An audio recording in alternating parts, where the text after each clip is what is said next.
Ya, Ramadan sebentar lagi akan datang, sebuah kebahagiaan bagi kita. Para ulama salaf bahkan mereka berdoa 6 bulan setelah Ramadan dan 6 bulan sebelum Ramadan. Sebelumnya mereka berdoa untuk apa? Agar disampaikan kepada bulan Ramadan. Ya, ada sebuah doa yang sangat terkenal yang sering kita baca, Allahumma barik lana fi Rajab wa Sya'ban wa ballighna Ramadan. Ini doa yang sering kita baca. Walaupun hadisnya dhaif, karena ada satu perawinya namanya Zaidah bin Abi Arqad, dia cacat. Hadis ini dhaif, tapi boleh diamalkan. Gitu ya. Boleh diamalkan untuk menyambut Ramadan. Ada sebuah doa yang sahih. Ini doa yang sahih, ya, ikuti saya Bapak Ibu sekalian. Ini doa sahih ketika menyambut Ramadan. Ada di At-Tirmizi nomor 3451. Ya, ikuti saya. Bismillahirrahmanirrahim. Allahumma ahillahu alaina bil yumni wal iman was salamati wal islam rabbi wa rabbukallah. Doa itu yang sering dibacakan oleh Rasulullah SAW ketika menyambut hilal, menyambut Ramadan. Allahumma ya Allah ahillahu alaina. Sampaikan dia Ramadan kepada kami. Pertemukan dia Ramadan kepada kami. Bil yumni wal iman. Dengan ketenangan dan dengan keimanan. Yang agak unik di doa ini adalah Rasul minta Ramadan hadir kepada kita dengan tenang dulu baru dengan iman, Pak. Apa artinya? Bahwa memang ada sebagian orang yang masuk Ramadan tidak tenang. Bapak Ibu bahagia menyambut Ramadan? Bahagia. Harus bahagia. Karena itu ciri penghuni surga. Ya, Allah ganjar orang yang bahagia menyambut Ramadan dengan pembebasan dari api neraka. Tapi ternyata ada juga sebagian orang yang masuk ke dalam Ramadan tidak tenang. Di antaranya adalah emak-emak di belakang. Ya Pak? Kenapa tidak tenang? Ustadz, sebentar lagi puasa Ustadz. Biasanya harga sembako naik. Tak cuma naik Pak, tapi loncat. Bahkan meroket sekarang Pak. Istilah terbarunya meroket. Gitu ya. Sebelum puasa saja minyak goreng sudah langka, hilang dari peredaran. Tapi sekarang sudah banyak lagi, tapi harganya naudzubillahi min dzalik, ya. Ya. Katanya itu harga eceran tertinggi, HET. Saya menyebutnya bukan harga eceran tertinggi, tapi harga eceran terzolim. Yang tadinya 14.000 sekarang di sini berapa ke dari? Berapa Pak? 80. 2 liter. Berarti seliternya 40.000. Betul Pak? Betul nih, betul. Bapak kok Bapak yang ngomong? Coba saya lebih percaya ke Ibu deh. Ibu. Saya kurang yakin kalau Bapak. Ibu, seliter berapa? 2 liter berapa Bu? Variasi ya? Kemarin saya di Kendari juga di perumahan apa itu katanya 25.000 liter. 2 liter 50.000. Bapak ini 40.000 mungkin belinya di mall, Pak. Masya Allah. Ya pokoknya mahal ya. 25 sampai 40 kalau 2 liter kita biasa beli satu kemasan itu 2 liter ya. Kalikan 2 saja. Ada yang 50 sampai 80 di Papua. Teman saya bilang 100.000 2 liter. Astagfirullahaladzim. Padahal Indonesia negeri terbesar penghasil CPO. Itu minyak sawit mentah terbesar di dunia mengalahkan Malaysia. Indonesia penghasil minyak sawit terbesar di dunia, tapi minyak gorengnya langka dan mahal. Salah siapa? Salah pemerintah. Anak kecil kamu, Dek. Hati-hati dia di belakang loh, Dek.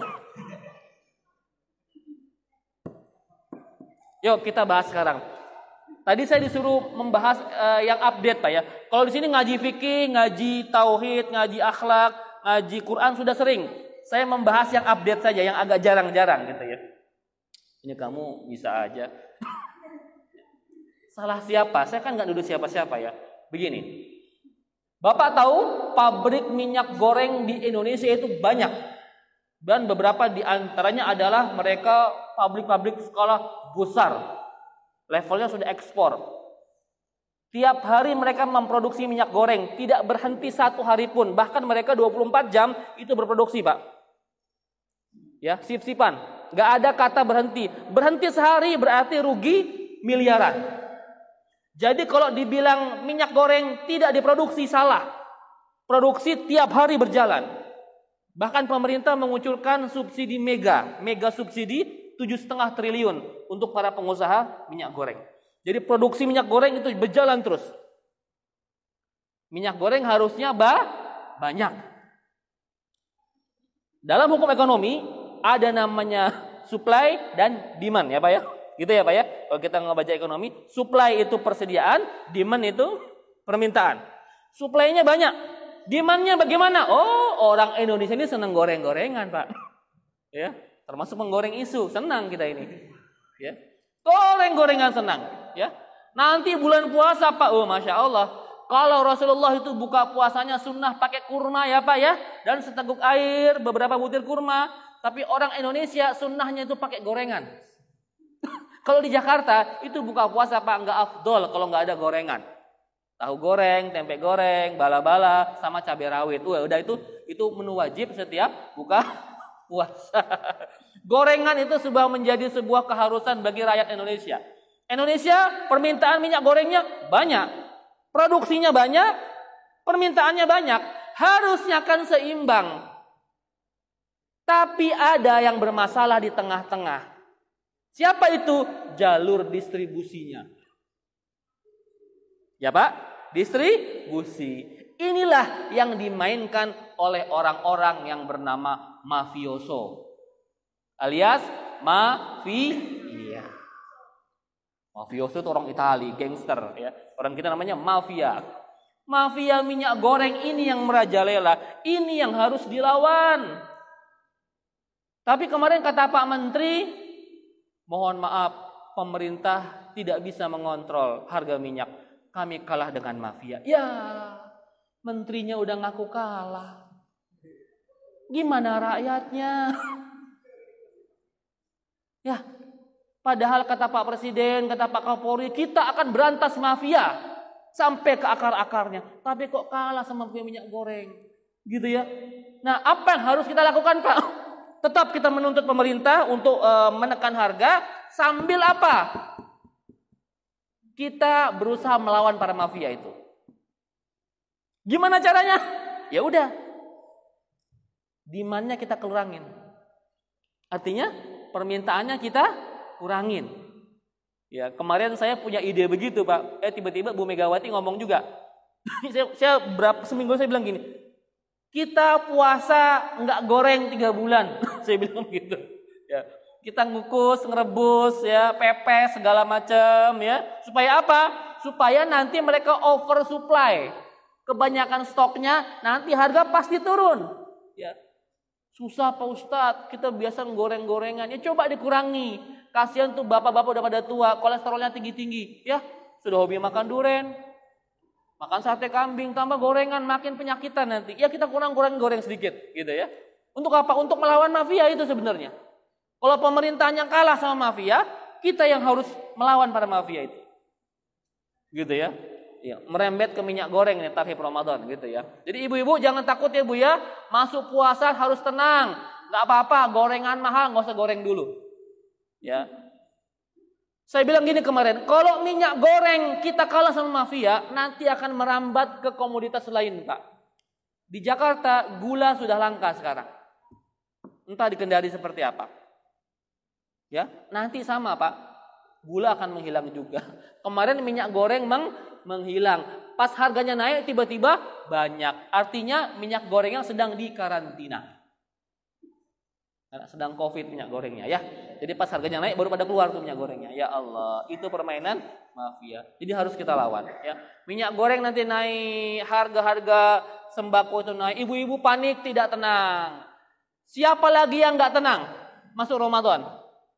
Bapak-bapak tenang nggak? Ada juga yang nggak tenang ternyata. Siapa mereka? Orang-orang yang punya karyawan, para pengusaha. Setiap masuk Ramadan berarti sebentar lagi Lebaran harus mengeluarkan THR. Ini juga membuat galau para pengusaha. Kalau bapak, saya nggak punya karyawan Pak Ustadz. Iya, ada yang galau juga. Kenapa? Karena setiap menjelang Lebaran pasti istri dan anak minta baju Lebaran. Belum lagi untuk mudik dan sebagainya. Orang masuk Ramadan kok malah memikirkan hal seperti itu. Akhirnya masuk puasanya nggak tenang. Ini yang harus kita rubah, ya. Jamaah Muhajirin, kita sudah tahu sekarang masuk Ramadan harus tenang kata Rasulullah. Ini bulan yang spesial, bulan penghapus dosa-dosa kita, pelipat amal soleh kita. Di Ramadan semuanya jadi ibadah, dilipat gandakan nilainya, Masya Allah. Tapi ada satu hadis Pak yang jangan dipakai. Ini hadisnya bukan dhaif lebih tapi maudhu. Apa hadisnya? Niyamu shaim ibadah. Tidurnya orang puasa ibadah. Itu hadis palsu. Ibu bapak, mohon maaf, yang suka mengamalkan hadis ini akhirnya tidur sepanjang hari, bapak ketipu sama hadis palsu. Saking palsunya ini hadis, di kitab hadis palsu pun tidak ada. Ya, bapak silakan cari, ada kitab namanya kumpulan hadis-hadis palsu di tengah umat. Itu dicari Pak. Hadis itu di kitab hadis palsu nggak ada. Saking palsunya. Ya. Tidurnya orang puasa ibadah, jangan diamalkan. Terus bagaimana Ustadz? Kita capek Ustadz. Ya tidur sekedarnya saja, sewajarnya seperti orang tidur biasa. Jangan habis sahur tidur, bangun lagi duhur sholat, tidur lagi, bangun lagi asar, sholat sampai menjelang buka tidur terus. Ya Allah, kan ibadah Pak Ustadz. Ya salah kaprah ya dek ya. Adik-adik jangan tidur terus, gitu ya. Kalau adik-adik mah enggak, mereka mah senang Pak. Bulan puasa bagi anak kecil itu sebuah kebahagiaan Pak. Wah seru ya. Main apa biasanya sini? Dan main apa? Petasan main enggak? Enggak boleh ya? Oh enggak boleh ya? Boleh di sini masih boleh. Di Jakarta sudah dirajia sekarang petasan. Ya. Kebahagiaan buat kita semua. Ya, jangan takut, jangan galau, jangan risau, jangan memikirkan masalah dunia. Kata Rasulullah SAW, "Qad ja'akum Ramadan." Telah datang kepada kalian bulan Ramadan, syahrul mubarak, bulan penuh keberkahan. Bapak Ibu tahu apa arti barokah? Barokah itu kata ulama tuzidukum fit ta'ah, menambah kepada ketaatan. Namun kita salah mendefinisikan tentang barokah. Ada seorang pedagang, Pak Ustadz, Masya Allah ya, bulan Ramadan bulan penuh keberkahan, dagangan saya makin laku, makin laris. Ibu-ibu, Pak Ustadz, ya Allah, jualan mukena saya, gamis saya, jilbab saya makin laris Pak Ustadz. Omset berkali-kali lipat, berkah Ramadan Pak Ustadz. Ada pedagang makanan, Pak Ustadz, Masya Allah, omset luar biasa. Sekarang orderan saya meningkat, bahkan kekurangan bahan kekurangan stok. Belum nanti mau lebaran, ada kue lebaran, ada parcel segala macam. Orang-orang berlomba untuk mencari dunia ketika Ramadan. Bolehkah itu? Boleh saja. Yang tidak boleh jangan sampai aktivitas dunia kita melalaikan kita dari ibadah. Itu Pak. Walaupun itu berkah. Sampai kata orang Cina Pak, di Tanah Abang di Jakarta Pak, saya pernah ngobrol sama seorang pedagang dari Tionghoa. Saya kalau ngobrol sama orang Tionghoa Pak, saya dianggap sama satu kerabat sama mereka. Dipanggil Koh juga saya. Koh gimana Koh? Omset lagi turun, tapi tenang, sebentar lagi mau puasa, gitu kata dia. Kenapa? 1 bulan puasa itu bisa nutupin 11 bulan yang lain, Masya Allah. Kata orang Cina, dia bilang bulan puasa itu berkah. Kata orang non-Islam. Di mal-mal Jakarta Pak, kalau Ramadan sebelum pandemi itu ramai mal. Restorannya semua penuh ketika buka puasa bersama. Gerai-gerai bajunya itu ramai, full mereka sampai malam takbiran, itu mal 30 hari full ramai Pak. Berkah Ramadan katanya. Apakah itu berkah? Belum tentu. Ya. Tadi dibilang di awal, berkah itu tuzidukum fit ta'ah, menambah kepada ketaatan. Kalau gara-gara berdagang jauh dari Allah, nggak taat. Gara-gara berdagang lupa baca Quran, sehingga tidak khatam di bulan Ramadan, jadi nggak berkah. Gitu ya. Hati-hati. Sekarang ibu-ibu kalau di Jakarta ada fenomena, ketika masuk Ramadan, Pak, tiba-tiba mereka berdagang. Sebelumnya nggak berdagang mereka. Itu emak-emak sebelumnya nggak berdagang. Pas masuk bulan puasa, semua didagangin, Pak. Hijab, gamis, segala macam yang tentang perempuan dia dagang, jual kue kering, jual parcel, semua didagangin sama ibu-ibu. Kesempatan Ustadz katanya. Bulan puasa orang banyak yang minta. Silahkan saja Bu, tapi jangan sampai melalaikan ibu dari ibadah di puasa, di bulan puasa.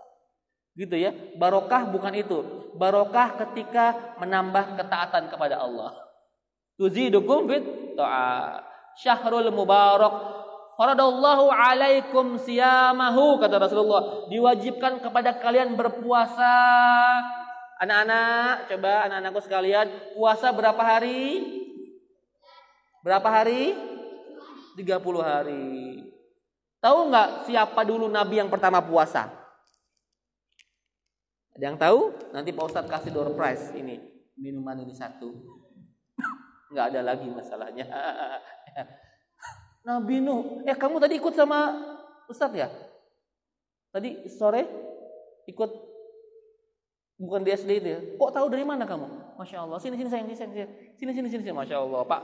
Anak kita yang pintar nih Pak. Wah, sini sayang. Sini. Oh, mantap ini. Sini duduk sini. Sini duduk sini. Siapa namanya? Siapa nama kamu? Hah? Nunu. Kelas berapa? Kelas 7 SMP. Sekolah di mana? MTS. Siapa nabi pertama yang puasa? Tadi nabi yang pertama puasa siapa tadi? Nabi Nuh. Berapa hari dia puasa?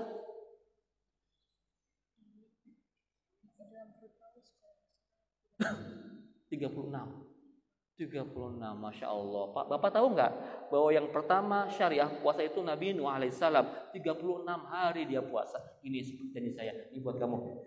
Ya. Allahu Akbar. Nggak ada lagi yang dikasih Pak. Masa saya mau kasih tisu, kan nggak enak Pak ya. Betul. Nabi Nuh yang berpuasa 36 hari, Masya Allah. 36 hari. Nabi Muhammad umatnya berapa? Sebenarnya sama 36 juga Pak. Bukan 30, 36. Tapi yang 6 ini sering kita abaikan. Puasa Syawal. Ini sunnah muakkad yang sangat ditekankan Rasulullah.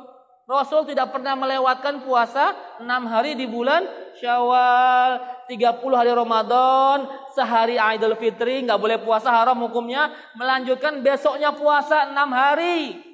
Kalau di Jogja Pak, ada namanya sekaten. Ya, lebarannya hari ke-7. Artinya apa? Setelah mereka puasa 6 hari. Jadi 30 plus 6. Betul sama 36 hari. Seperti puasa Nabi Nuh alaihissalam. Masya Allah. Ya Pak. Jadi Ibu ya, jangan lupa puasa Syawal. Kita ini kenapa suka lupa puasa Syawal? Karena Indonesia banyak budaya dan tradisinya. Ada yang namanya budaya halal halal. Namanya bahasa Arab tapi itu budaya Indonesia. Bapak coba ke Arab sana tanya, "Ma makna halal bihalal?" Apa maksudnya halal bihalal? Mbah enggak tahu. Tuh, orang Arab juga enggak tahu. Hanya kita yang punya halal bihalal. Yang enggak apa-apa, bagus juga. Tapi jangan gara-gara halal bihalal lupa puasa Syawal. Hari pertama kita lebaran, ya. Hari kedua sama keluarga. Hari ketiga sama keluarga jauh. Hari keempat halal bihalal sama teman sekomplek. Hari kelima sama teman arisan. Hari keenam sama teman sekolah SMA. Hari ketujuh teman sekolah SMP. Hari ke-8 teman SD. Hari ke-9 teman kuliah kita. Hari ke-10 teman kantor kita. Terus sampai 30 halal bihalal tiap hari. Akhirnya lupa puasa Syawal. Jangan ya Bu ya, Bapak ya. Puasa Syawal. Ada pertanyaan, Ustadz, kalau perempuan gimana? Kan kami ada hutang, menstruasi, kadang-kadang 5 hari, 6 hari, seminggu, tergantung perempuannya. Itu mana yang didahulukan? Syawal dulu apa qada dulu? Nah, ada yang tahu? Pendapat ulama berbeda-beda, ikhtilaf. Boleh dua-duanya. Boleh dua-duanya. Ada yang bilang qada dulu karena qada itu wajib, sedangkan 6 hari puasa Syawal itu sifatnya sunnah. Boleh. Ada yang bilang Syawal dulu aja karena Syawal waktunya pendek. Kalau qada kan bisa 11 bulan. Boleh juga. Terserah ibu milih yang mana. Kalau saya pribadi, mohon maaf, cenderung pendapat yang Syawal dulu. Yang Syawal dulu. Enggak apa-apa. Ibu masih punya hutang wajibnya karena Syawal cuma 1 bulan. Ya. Kalau kita malas, lupa atau banyak halangan, tiba-tiba sudah bulan selanjutnya enggak sah lagi puasa Syawalnya. Maka selesaikan Syawal dulu, nanti bulan selanjutnya baru kita mengqada. Begitu ya. Tapi boleh dua-duanya. Yang penting 6 hari di bulan Syawal. Faradallahu alaikum siyamahu. Kata Rasul selanjutnya, tuftahu fihi abwabul jannah. Di bulan Ramadan pintu surga dibuka. Anak-anakku sekalian, pintu surga dibuka. Apakah dibuka beneran? Nah, para ulama menafsirkan hadis ini bukan surga dibuka, tetapi pintu-pintu kebaikan yang dibuka, dimudahkan. Gitu, Pak. Ibu, kalau puasa auranya, Bu, ibadah lebih gampang apa lebih sulit? Lebih mudah ya. Kita puasa lebih mudah ibadah. Baca Quran di bulan biasa selain Ramadan, ada rasa malas tidak? Sampai 1 juz, 2 juz, enggan, malas kita. Paling 1 lembar, 2 lembar baca Quran, mata langsung pedih berair. Tapi tidak di bulan puasa, kita kuat 1 hari 1 juz, 2 juz, 3 juz, bahkan lebih. Kenapa? Karena pintu kebaikan dibuka, dimudahkan. Kalau hari biasa kita agak pelit sedekah, tiba-tiba bulan Ramadan jadi ringan tangan. Masya Allah, gampang kita bersedekah. Karena pintu kebaikan dibuka. Kita berikan takjil.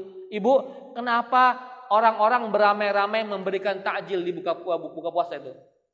Karena kata Rasulullah begini, Ibu, hadisnya, barang siapa memberikan makan ketika orang berbuka puasa, dia akan mendapatkan pahala sama seperti yang berpuasa, tak dikurangi sedikit pun. Di Timur Tengah, Pak, itu orang-orang kaya dan juga cerdas. Mereka tahu keutamaan memberi makan di buka puasa. Makanya kalau kita ke Dubai, itu belasan ribu paket takjil. Ya. Di Dubai, kita ke Kuwait, ke Qatar, itu kita nggak perlu modal, Pak, puasa, Pak. Dijamin kenyang.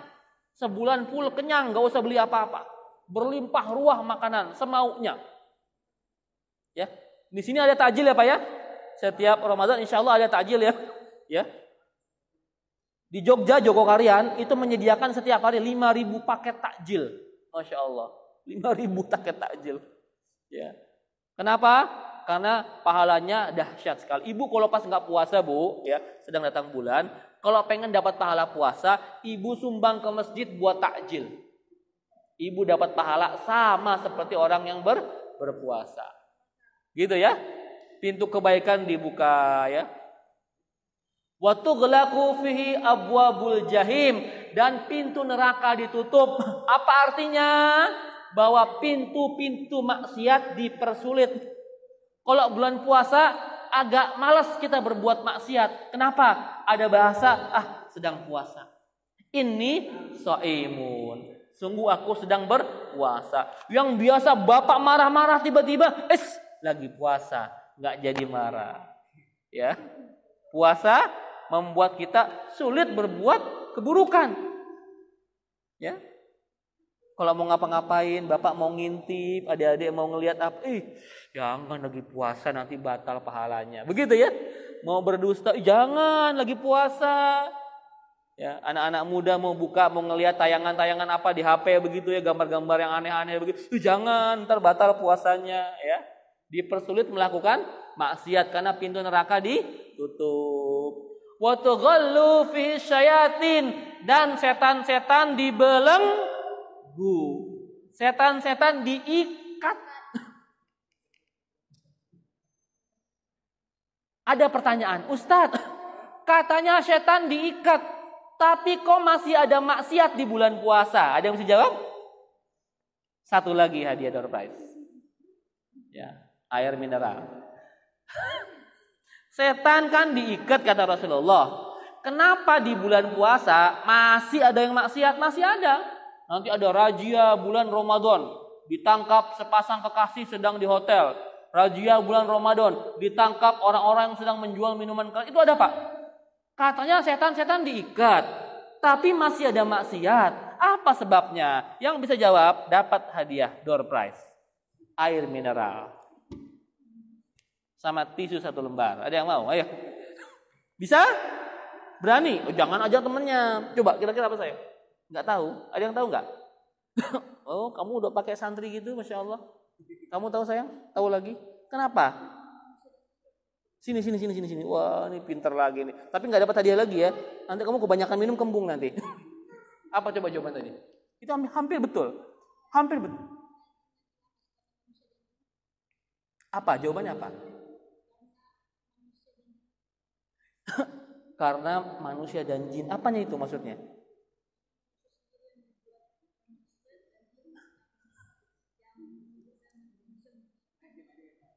Sini. Ya, saya tahu maksudnya, cuman salah mengungkapkannya. Sini, kasih mic-nya, Nak. Kasih mic-nya. Ya nggak apa-apa. Masya Allah, saya senang loh. Ada anak muda cerdas, Pak. Ya, ini kan pertanyaan susah. Katanya setan diikat, tapi masih ada maksiat. Jawabannya hampir betul. Betul, Pak. Setan diikat. Tapi kan adik tadi, setan itu ada 2. Minal jinnati wan nas. Dari golongan jin dan manusia. Yang diikat kira-kira siapa? Dari bangsa jin. Setan bangsa manusianya? Ya enggak. Oh, jin juga. Setan bangsa manusianya enggak diikat. Yang diikat yang jin-jinnya aja. Nah, kalau ada manusia berbuat maksiat di bulan Ramadan, artinya dia setannya. Nah, gitu, Pak. Bulan puasa, orang terawih, dia mabuk. Jangan bingung, itu setan mabuknya berarti. Gitu ya. Karena setan itu 2 golongan ya, Pak. Minal jinnati wan nas. Ya, yang diikat itu setan dari bangsa jin saja. Yang bangsa manusia dilepas. Kalau siang-siang, kalau di Jakarta, Pak, ada warung Tegal namanya warteg, Pak. Ditutup dengan gordeng. Ya.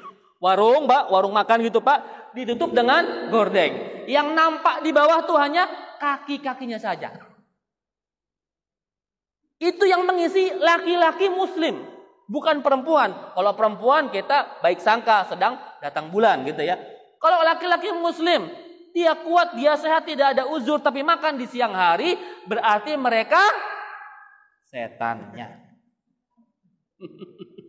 Oh iya, dia nggak sakit, dia nggak apa, tiba-tiba dia makan begitu aja. Hati-hati, puasa itu hukumnya wajib. Sampai Allah memberikan khusus, Pak, pintu surga buat orang yang puasa, namanya pintu. Ada yang tahu?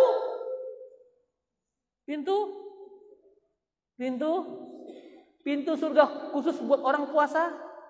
Langsung Google. Pintu apa namanya? Ya, pintu surga, betul namanya.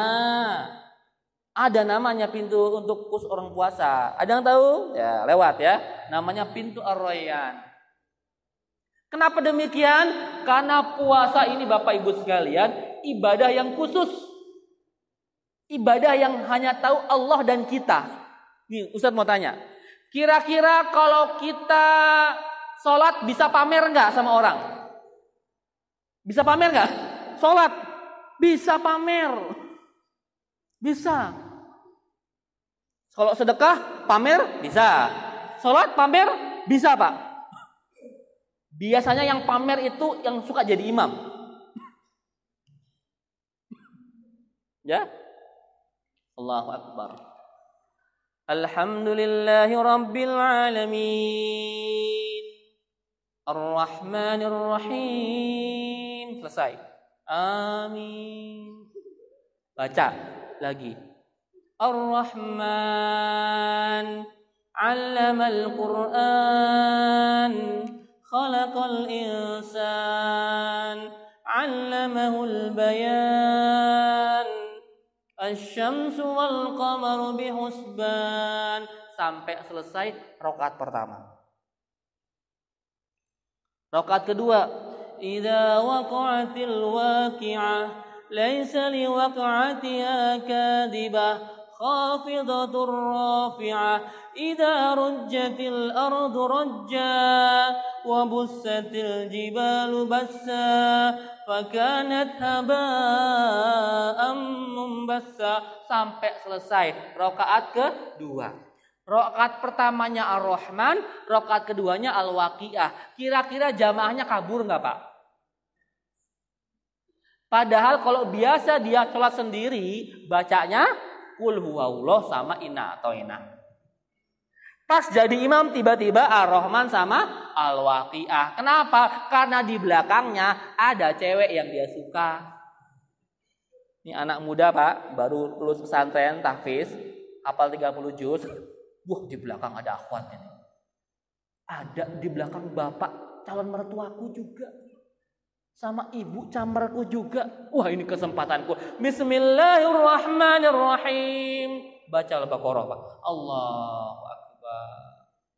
Wahai para imam, kalau niat Anda seperti itu, Anda menjadi sumber fitnah bagi agama ini. Rasul pernah marah kepada imam yang kepanjangan. Nah, loh. Serius, Pak. Rasul tidak merekomendasikan kalau lagi rame-rame sholat di masjid jami itu jangan panjang, mentok-mentok di al-a'la sama al-ghasiyah. Standar Rasulullah itu gitu, Pak, enggak terlalu pendek juga enggak terlalu panjang. Sabbisma rabbikal a'la alladzi khalaqa fasawwa walladzi qaddara fahada walladzi akhrajal mar'a terus sampai selesai. Itu standarnya. Kenapa demikian? Karena kita tidak tahu jamaah di belakang kita tuh siapa aja orangnya. Enak-enak baca Ar-Rahman sama Al-Waqiah, tiba-tiba ada kakek-kakek. Aduh ya Allah, lama bener imamnya. Encok, Pak, kakek-kakek, Pak. Kasihan ya Allah. Akhirnya tuh nyumpahin kakek-kakek. Dasar imam gak tahu diri. Tahu jamaahnya banyak tua-tua begini baca Ar-Rahman sama Al-Waqiah coba. Belum lagi ibu-ibu yang sedang goreng di rumah, belum dimatiin kompornya. Ini kapan kelarnya imam? Belum lagi yang menyusui ibu-ibu sampai anaknya teriak-teriak ngejerit-jerit, pengen nyusu sama ibunya, imamnya kelamaan. Akhirnya semua kompak nyumpahin imam. Dasar imam, gak tahu diri. Ya Allah. Padahal bacaannya bagus. Makanya hati-hati jadi sumber fitnah. Kecuali memang sedang sholat yang sudah dikondisikan. Qiyamul Lail bangun. Untuk orang-orang pilihan dari jam 2 sampai jam 4. Baca 11 rakaat itu Pak 8+3 tapi panjang-panjang silahkan. Memang sudah terkondisikan. Boleh ya Pak ya. Jadi di sini rakaatnya berapa Pak kalau tarawih Pak? 23 apa 11? 11. Iya. Kalau 11 berarti bacanya agak pelan gitu ya. Kalau 23 agak kencang. Tapi jangan kencang banget juga. Ada 23 yang speednya, Masya Allah. Kalau baca Al-Fatihah Pak, nggak pakai napas. Bismillahirrahmanirrahim. Alhamdulillahirabbil alamin arrahmanir rahim maliki yaumiddin iyyaka na'budu wa iyyaka nasta'in. Wah, capek, Pak. Sampai amin. Lagi segitu. Selesai. 1 menit, 1 rakaat, 2 rakaat. 20 rakaat berarti cuma 10 menit, Pak. 15 menit selesai salat. Masya Allah 23, yang 11 aja belum kelar. Tapi kebanyakan orang Indonesia, nih jujur padaku ya, lebih suka tarawih yang panjang, yang lama atau yang pendek, yang cepat. Ada aneh nih, saya tanya anak-anak ya. Anak-anak, tarawihnya suka yang panjang apa yang pendek? Yang cepat apa yang lama? Serius? Tarawihnya pengen cepat, pengen lama? Cepat ya. Sama kayak bapaknya juga pengen cepat. Saya juga tahu Pak. Ibu-ibu pengen cepat pengen lama Bu? Cepat. Sama jawabannya pengen cepat. Jadi ya memang begitu Pak. Diatur kalau maksimal saya pikir 8:30 ya Pak ya. Cukup. Mulai setengah 8 sampai setengah 9 itu sudah cukup. Kasihan kalau kelamaan karena ada yang belum makan, Pak. Buka puasa baru takjil, belum sempat makan. Kenapa? Karena kalau makan kebiasaannya ngantuk. Kalau Bapak sampai jam 10 tarawihnya, Pak, ya Allah orang kena mah nanti. Gitu ya. Jadi tarawihnya sedang-sedang saja. Jangan kecepatan, juga jangan terlalu lambat. Begitu ya. Lanjut. Tadi kan katanya setan dibelenggu. Ada apa lagi di bulan Ramadan? Fihi lailatun khairun min alfi syahrin. Di dalamnya ada sebuah malam yang lebih baik dibanding 1000 bulan. Namanya malam Lailatul Qadar. Itu gampang, enggak ada door prize, enggak ada ya. Lailatul Qadar. Kalau kita ibadah di dalamnya dapat pahala 1000 bulan. Bapak, terjemahannya bagaimana? Artinya begini, kata para ulama, Pak. 1000 bulan ini artinya jika Bapak pas malam itu sedang sholat, pas ketemu malam Lailatul Qadar, maka Bapak seperti halnya sholat selama 1000 bulan. Masya Allah. Sholat 1000 bulan panjangnya. Kita sholat 5 menit capek, Pak. Ini sholat 1000 bulan. Kalau pas tilawah seperti tilawah 1000 bulan. Pas sedekah seperti sedekah selama 1000 bulan. Masya Allah. Ya, makanya kejar malam itu. Ada di malam keberapa? Lailatul Qadar itu ada di 10 malam terakhir. Tepatnya malam keberapa?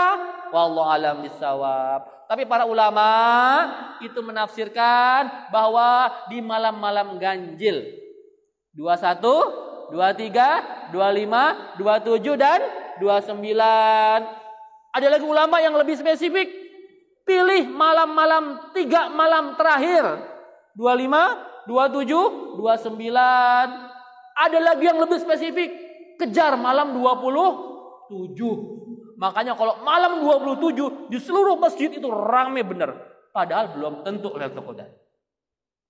Terus gimana amannya? Ya udah, 10 malam terakhir kejar, iktikaf, bangun qiyamul lail, tegakkan punggung kita, tilawatil Quran, bersedekah, beramal soleh. Ya, supaya kita dapat malam Lailatul Qadar. Insyaallah kita berdoa semoga Allah pertemukan kita dengan Ramadan. Allahumma ballighna Ramadan, Allahumma sallimna Ramadan. Ya Allah, sampaikan kami kepada Ramadan, selamatkanlah kami hingga bertemu dengan Ramadan dan jadikan kami setelah Ramadan menjadi orang-orang yang suci kembali. Amin ya rabbal alamin. Subhanakallahumma bihamdika asyhadu an la ilaha illa anta astaghfiruka wa atubu ilaik. Wassalamualaikum warahmatullahi wabarakatuh.